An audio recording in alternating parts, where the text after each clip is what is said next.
خوف کا نتیجہ کیا ہوتا ہے اور شرم کا نتیجہ کیا ہے؟ کیا شرم و حیا ایک دوسرے سے جڑے ہیں؟ شرم کب کرنی چاہیے اور حیا کب کرنی چاہیے؟ ناظرین، نہج البلاغہ سے حکم مواعظ کا سلسلہ آپ کی خدمت میں پیش ہے، تو چلتے ہیں آج کے خوبصورت حصہ کی جانب۔ آج کی جو خوبصورت ویڈیو ہے اس میں ہم شرم و حیا پہ بات کریں گے۔ سکرین پہ مناظر سامنے ہیں۔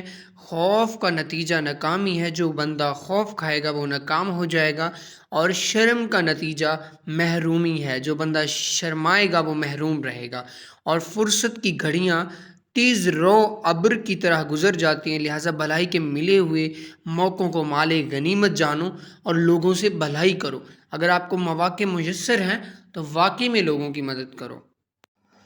عوام میں ایک چیز خواہ کتنی ہی معیوب خیال کی جائے اور تحقیر آمیز نظروں سے دیکھی جائے، اگر اس میں کوئی واقعی عیب نہیں ہے تو اس سے شرمانا سراسر نادانی ہے۔ ایک ایسی چیز جو تحقیر آمیز نظروں سے اچھی ہے، بھلی نظر آ رہی، تو شرمانا کس بات کا؟ کیونکہ اس کی وجہ سے اکثران چیزوں سے محروم ہونا پڑتا ہے جو دنیا و آخرت کی کامیابی اور کامرانیوں کا باعث ہوتی ہے۔ جیسے کوئی شخص اس خیال سے کہ لوگ اسے جاہل تصور کریں گے کسی اہم اور ضروری بات کی دریافت کرنے میں، اگر وہ شرم محسوس کرے تو یہ بات جو ہے بے موقع و محل خودداری اس کے لیے علم و دانش سے محرومی کا سبب بن جائے گی۔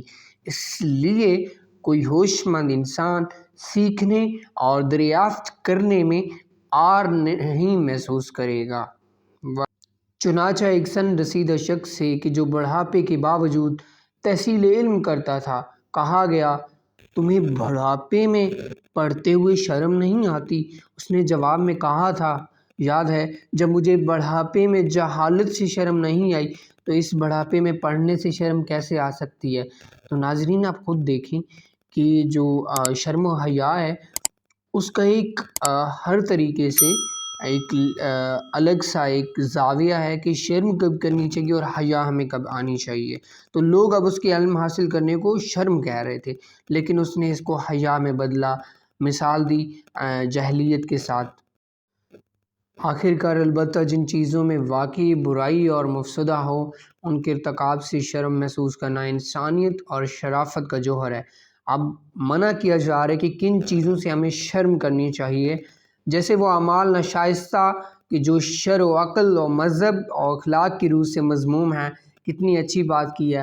بہرحال حیا کی پہلی قسم کبھی اور دوسری قسم کیا ہے؟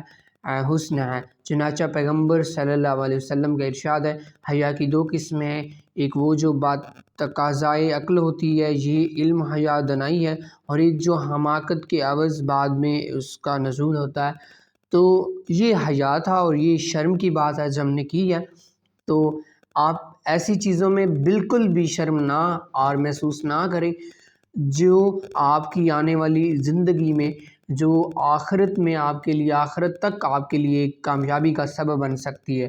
اپنی آواز کو جو آپ کے اندر سمائی ہوئی ہے اس کو اوپر اٹھائیں، اور اس کو آواز لوگوں میں علم و محفل کی جو علم کی محفلیں ہیں، ادب کی محفلیں ہیں، ان میں اپنی جو بھی بات ہے اس کو اچھے سے بیان کریں، لوگوں سے اس بات پہ گفتگو کریں، کبھی بھی عار محسوس نہ کریں، کیونکہ یہ جو علم ہے اس کے لیے کسی عمر کا تقاضا نہیں ہے۔